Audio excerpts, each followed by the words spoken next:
kita siapkan untuk perkuliahan praktikum biooptik ini, salah satunya adalah buku Buta Warna Isi Harap. Kemudian kita akan melakukan pemeriksaan mengenai visus penglihatan dengan menggunakan alat optotype Snellen. Bentuknya seperti ini. Nah, ya, optotype Snellen ini digunakan untuk memeriksa visus penglihatan bagi beberapa orang yang bisa membaca dan menulis. Sedangkan apabila pasien kita itu yang kita periksa adalah buta warna, maka kita akan menggunakan optotype Snellen untuk orang yang tidak mengerti huruf, yaitu bentuknya seperti ini. Oke, kita sekarang akan melakukan pemeriksaan visus penglihatan dengan menggunakan alat optotype Snellen.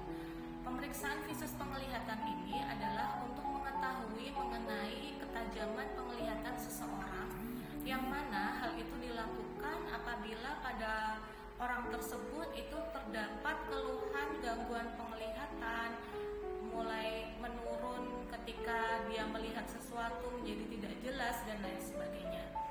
Pemeriksaan ini dilakukan dengan posisi duduk, yang mana pasien itu akan diposisikan dengan rileks dan nanti akan diminta untuk menutup salah satu matanya, tapi tidak ditekan. Jadi menutupnya seperti ini, tidak ditekan ya.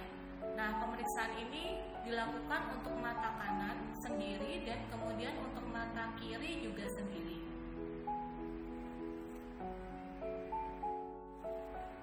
Guys, ini aku tunjukin optotype Snellen dalam jarak yang dekat supaya kalian bisa lebih jelas melihatnya.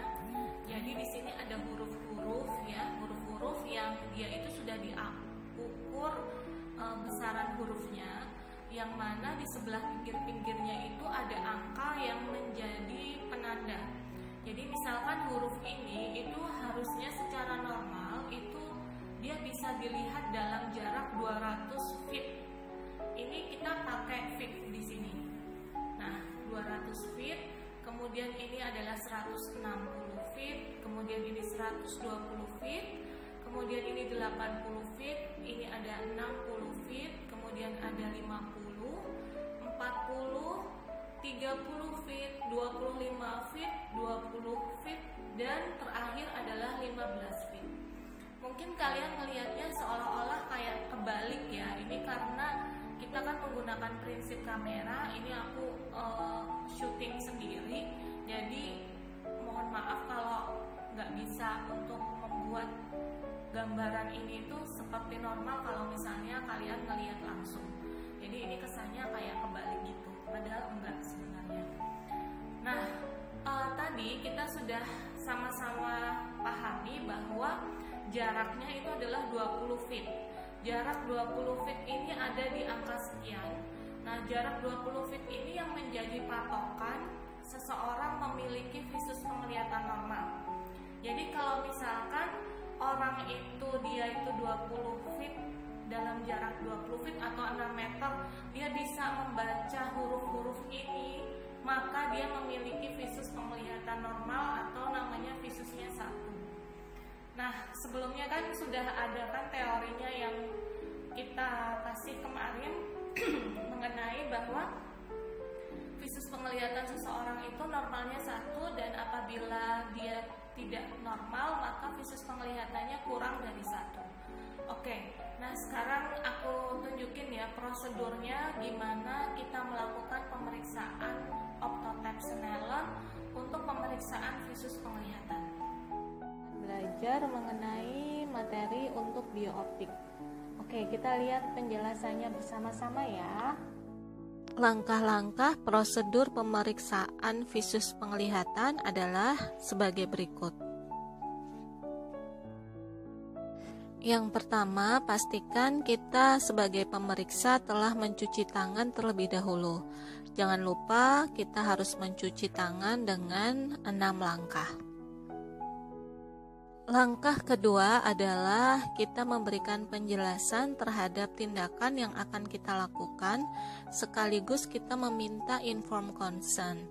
Informed consent itu adalah persetujuan yang menjadi bukti bahwa pasien bersedia untuk dilakukan pemeriksaan. Langkah ketiga adalah pasien diposisikan duduk dengan rileks dan berjarak 6 meter atau 20 feet.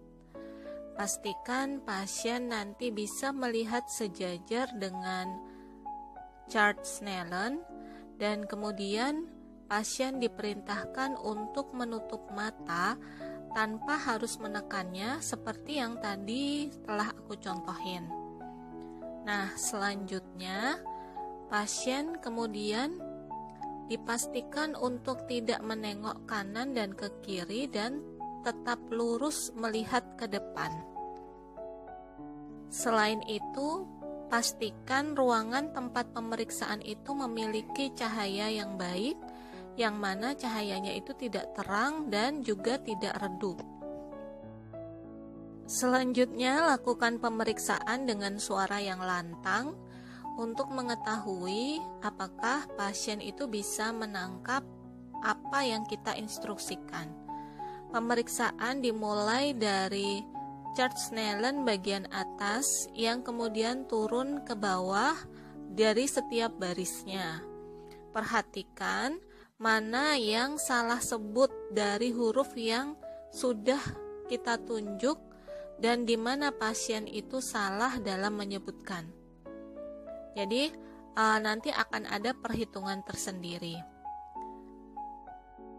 Ini adalah optotype Snellen yang bisa digunakan untuk pasien yang bisa membaca, yaitu optotype Snellen dalam bentuk huruf. Sedangkan chart Snellen yang ini itu adalah chart Snellen yang digunakan untuk pasien-pasien yang tidak bisa baca tulis dan dia akan dilakukan pemeriksaan dengan melalui jari.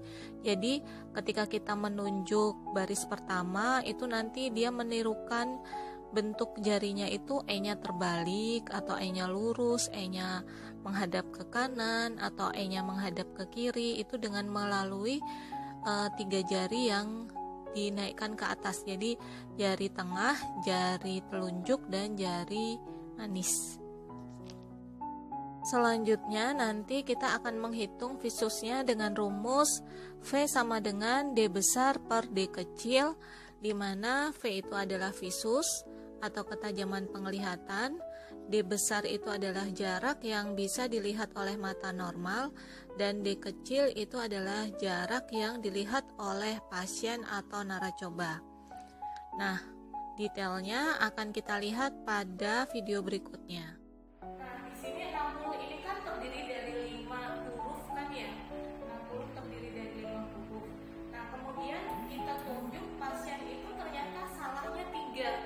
Tiga itu kan berarti lebih dari setengah kan dari huruf yang tersedia dalam satu baris. Maka lalu berapa visusnya? Visusnya adalah akan naik ke baris di atasnya. Jadi dia akan naik di baris di atasnya yaitu ke 80 gitu.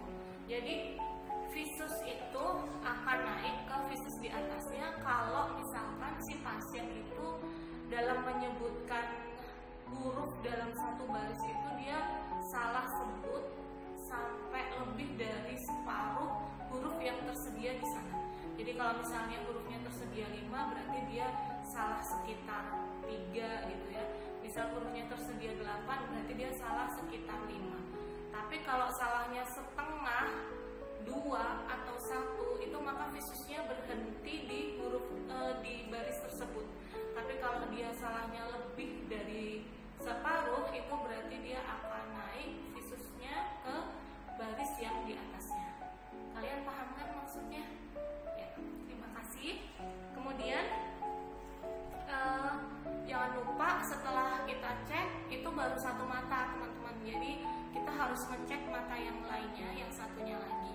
Nah kalau dia sudah mengalami penurunan visus atau ketajaman penglihatan, itu berarti dia kan harus dibantu dengan lensa cembung dan cekung kan. Nah pemeriksaan lensa cembung dan cekung itu nanti ada pemeriksaannya tersendiri yang mana nanti si pasien itu akan diuji coba dengan kayak kacamata gitu yang kemudian dikasih lensa dengan bantuan misalnya lensa 1/4 minusnya, setengah dan lain sebagainya sampai dia melihatnya dengan nyaman. Jadi penurunan ketajaman penglihatan ini tidak bisa menentukan berapa sih minusnya seorang pasien, itu nggak bisa. Cuman kita bisa melihat oh dia ada penurunan ketajaman penglihatan, maka dia harus dibantu dengan lensa cengkung atau dengan lensa cekung. Nah seperti itu. Kita akan melakukan pemeriksaan buta warna dengan menggunakan buku colorblind keluaran dari isi harap. Ini yang menemukan adalah isi harap.